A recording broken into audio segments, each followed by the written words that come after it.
Hello, everyone. Let's tune into this new Mercury retrograde cycle. It begins at 8 degrees Capricorn, and this cycle actually will continue for the remainder of this month. Let's first look at the transits. So, starting today, moving forward, the next big event is the Cazimi with the Sun. This happens just after the solstice. Then Mercury moves into Sagittarius. It squares Neptune at 25 degrees, joins Mars, and it stations while also trining the North Node. And look at this, just as it's stationing direct, which is the last couple days of the month, Jupiter, the ruler of Sagittarius, is also stationing direct. Right? So by the time we get into January, this Mercury is stationing direct, and Jupiter is fully direct. So it's interesting to look at this. The bulk of the activity is definitely in the second half of this retrograde cycle being in Sagittarius. There's a very strong Sagittarian-Pisces correlation, very strong connection to the North Node. And that Sagittarian energy really opens up for us big time towards the end of this month as both Mercury and Jupiter station direct. So let's look into all of this. Let's start by reviewing the general meaning of Mercury. Mercury for all of us corresponds to how we are intellectually organizing our reality, how we're creating different boxes and folders and categories to understand the various components of life experience, such that within that organization, we have a framework upon which we can grow our understanding of reality by continually adding more data points to our existing framework of data points. Mercury is always this ever-expanding learning journey, approaching, but never arriving at, a more holistic comprehension of reality. What's beautiful about that is this is how we learn. This is how we can integrate more information, learn more about ourselves, grow, evolve. That's what makes communication and learning and research so meaningful. It's always going to add more. There's always a thought that we've never thought before. And if we're open-minded, we'll hear that thought. We'll be able to integrate that thought within our existing framework of thoughts and data and information. The challenge and the issue with the Mercury function is that it never will ever get us to learn everything about everything. It's limited. There are infinite angles and perspectives and conversations and research projects and data and inquiries that we can place upon anything in life. There's always more to unpack and uncover and dissect. And so the point within Mercury isn't to get it all figured out, because that isn't possible when it comes to the linear mind. It is to make the mind a functional and useful and helpful tool for the communication, the transmission of that which is helpful at the time. That's what it's about. So what are we learning about right now? What are the thoughts that we're putting together? Mercury in Capricorn speaks to how we're organizing our intellectual framework of reality in a way that brings greater maturation and alignment. Capricorn is always about becoming more mature and aligned, and thus socially aware and responsible relative to our place in society. So an example with Mercury in Capricorn is if you have a test tomorrow, you're going to take the time, Capricorn, discipline yourself, Capricorn, and study the material. And then you take the test, and you know that you've done your work. The point of the test, this is the trap with Capricorn, isn't so much the passing grade. The point of the test, ideally, right, is the learning of the material. And the test was just sort of a mechanism through which we were kind of guided to learn and study and integrate this material. If we're not studying and we're waiting for the last minute, we're not taking care of our time or our boundaries, we might show up for the test and not be prepared. Right? If we're cheating, that's unethical. So Mercury in Capricorn says, what is the information that's important for you to know, and how are you going to learn it? How are you going to take responsibility to learn it? That's one dimension of it. The other dimension of it is, what are you wanting to communicate? What are you here to put together? So Mercury in Capricorn is also a curriculum, right? What am I doing with my knowledge and structuring it in a way that it can then be available and useful? If you're wanting to teach a class, teach a school, put something together, create anything with your mind, with the information or data that you have, requires the fundamental thoughtfulness and reflection upon what am I doing, what's my goal, what am I trying to create, and what do I need to do to get there. So in all of these examples, Mercury in Capricorn is this internalization. And I think moving retrograde, the first dimension that I want to bring up is it says there is a hyper focus right now relative to the projects, the goals, the success, you can say, that you want to be achieving, what you sense you are to be building long term, and the awareness of I don't have enough information, or there are thoughts I haven't thought yet. There are perspectives. There's something I need to study or learn or integrate or work out in my mind in order to get there. This invites a quality of studiousness and humility in the recognition there's more to do before I can be where I want to be, versus just launching the course or moving forward with taking the class before you've really prepared for it. To not allow ourselves to be where we are and to kind of be more mature than we actually are, be more ready than we actually are, is just going to create setbacks. That means later in time, we're going to have to start over again from the beginning. So this Mercury stationing in Capricorn invites us to slow down and become thoughtful and reflective. What are the intellectual resources right now that I need to be giving attention to? And sometimes this also means I need to be able to rework and kind of break down the existing intellectual structure that I've built. That's the issue with Capricorn. In fact, anything retrograde happening in Capricorn often speaks to, first, a deconditioning process. Because that which has been crystallized and formed, it's familiar. And maybe there's a sense of social security in it. It's what I know. It's what other people know. It's what I've been doing for a while. It's safe, or people expect it of me, or whatever that might be. But it may not be entirely livable or workable or healthy long term. Capricorn always invites within us a greater self-reflection. Is my relationship to form and time and space and structure such that I'm being entrapped by it? Am I getting enjailed by the structure? Or am I allowing the structure to be reworked in service to what the structure is actually here for? This is always a really important thing to understand. Mercury's also the ruler of Virgo, which is opposite of Pisces. So there's always that invitation to recognize that our relationship to form and structure and the details of our life fundamentally aren't for their own purposes. They're here to serve something greater, that which the vessel is here to contain.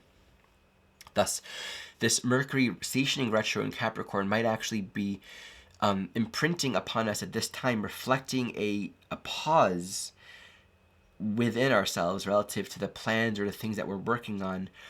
And maybe we don't know what it is we're wanting to build next, but we're aware that we need to kind of slow down and look a little more at the sustainability of the structures that we already have and begin to unravel that.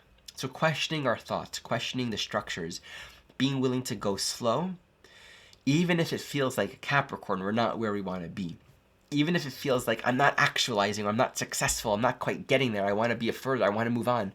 There's a lot of growth and humility in slowing down right now and taking this time to gather more information and knowledge. And as per Capricorn, one of the deepest teachings is we don't have to reinvent the wheel. We can always reference the elders and those who have come before. With anything, like any project, anything that we do, there's always this element of we're doing something in a new age, in a new way, in a new day, and we're bringing forward something that's healing that perhaps earlier people didn't know in earlier generations recently. And at the same time, not one of us are the first to walk this journey of figuring this shit out.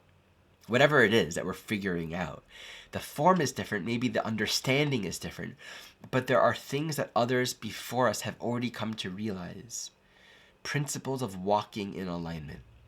Walking with humility, walking with respect, learning how to work with time, learning how to meet the darkness, learning how to meet endings, and see what wants to be born from that.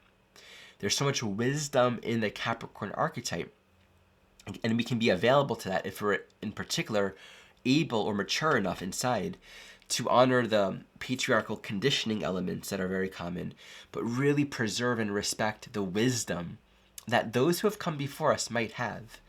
So it's just really helpful to contemplate that. And another thought that arises right now is just always the remembering that from a deeper spiritual point of view, Capricorn says you have your ancestors.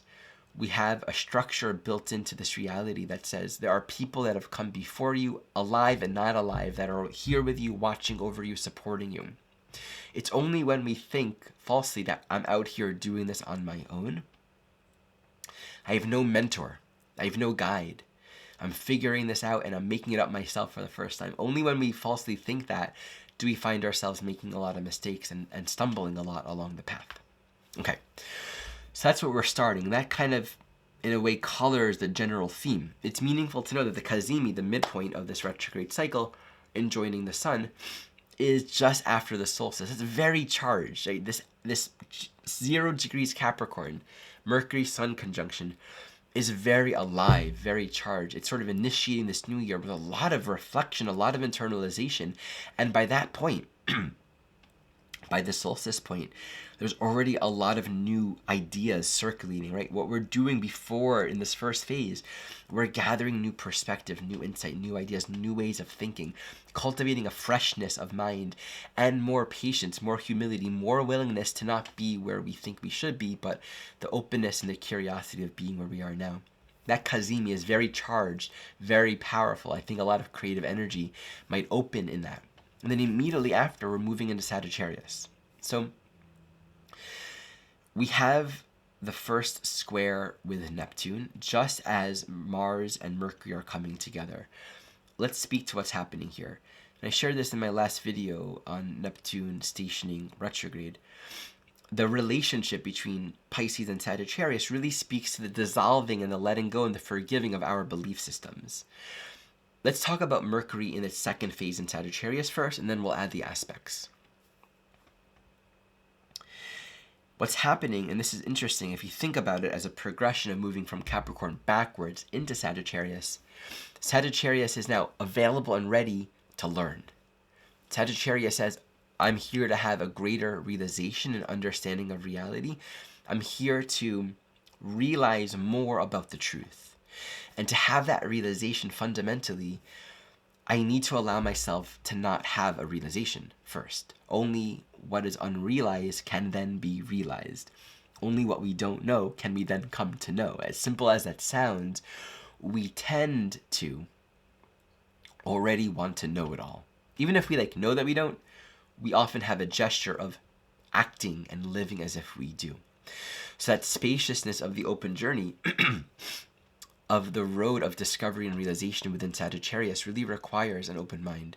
So Sagittarius Mercury says in this greater process of building new thought forms and seeing the structure more clearly and knowing your goals, knowing where you're going, be willing to kind of break up and shake up all of your thoughts and your ideas, have a direct realization, have a new insight. So to actually learn and grow and have an expansion of consciousness is to return our minds to the freshness and spontaneity of the present moment, where life in Sagittarius wants to be experienced as a pilgrimage. And when our thoughts and ideas become a little bit too stifled, and we know already so much about what it all is, we don't allow ourselves to really learn and grow. And so the disillusionment, bringing Neptune into this, of all the things we thought were true and where I'm going and how it looks, really just says these ideas maybe partially are rooted in a sort of insight, but you need to let that go too. To have intimacy with life, to have intimacy with the journey that actually wants to take us where it wants us to go. It wants to teach us. Life is an active, engaging consciousness that's with us, that's here, co-creating along with us. And to allow that generous journey of growth to actually happen is to really appreciate that this is a journey of growth. A good traveler does not have many fixed plans, is not intent upon arrival, to quote the Tao Te Ching. So the challenge with this Mercury-Neptune square and then bringing Mars into it would be the sense of confusion. I really thought it was supposed to be this way, or it's supposed to look this way, or I wanted to be here, and I'm not here. That attitude is really just another invitation not to get lost in the confusion, but to actually meet the confusion. See it. It's here. This confusion is here. Most people will do one of two things when met with this sort of confusion and that sense of life not being what we thought it would be. We either get almost violently defensive about what we want to be true. When faced with the evidence of our illusions being unreal, it's very easy to double down on our illusions. If I can convince myself more, if I can show more evidence or fight harder or prove it more, then I'm going to make it true. The other is that sense of nihilism and feeling completely lost. Right? I just feel completely lost to any kind of faith or trust. And with Mars involved, this can be very, very exaggerated. Mars in Sagittarius can almost violently, intensely exaggerate any of these disillusionment processes that we're dealing with in its square to Neptune. So the invitation is to recognize on the other end of all of this, it's incredibly rich, it's incredibly active. One, it's happening in the second half of the Mercury retrograde. So there's a lot of harvesting going on there, a lot of mental clarity growing. And there's so much Sagittarius, Mars, Mercury, squaring Neptune. And we'll get to Jupiter stationing direct in a moment. But what this says is, it's true. You are on a pilgrimage. There's something amazing happening here. It's expansive. It's growing. Coming back to the Mercury in Capricorn, if you're trying to build some kind of superstructure, or curriculum, or study for something, or determine what am I committing to long term, right? That kind of thing. Long-term ground stability, long-term growth. The Mercury and Sag journey, with all of its aspects, says, don't worry. Don't worry. There's more to learn. There's essential experience that you need to have. And if you don't allow yourself to have the experience, you won't really allow yourselves to restructure this path when Mercury comes back into Capricorn, because that's what it's really about. We're opening to an expansiveness of possibility, and the emotion is one of optimism. Optimism with Mercury and Sagittarius says, I know I'm going to see something that I haven't seen before. I'm certain about it. I'm just going to be honest. I'm not going to hide any fear or confusion. I'm not going to hide it. We can't keep any of this stuff secret. Anything that we try to deny or push underneath or bypass just stays with us. And then it actually keeps us blocked from seeing something new. So all of the darkness needs to be revealed, has to be brought into the light of awareness so that we can see that it's not needed. We can only see that the confusion isn't needed, that the doubt isn't needed by fully allowing it to be there. Isn't that an interesting paradox?